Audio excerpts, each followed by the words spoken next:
پنجمین آیتمی که در کوانتوم سازمانیتون باید حتما لحاظ بکنید که بتونید پدیده های خوب سازمانی رو شنود بکنید، ارتباط کوانتومیه. ببینید مدیران در جریان تبادل اطلاعات بین فردی متوجه میشوند که نقایصی از مستندات یا توجیهات وجود دارد.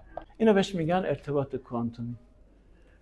شما از من آیتمی خواستید، مستندی خواستید، من مستند دیگری به شما دادم.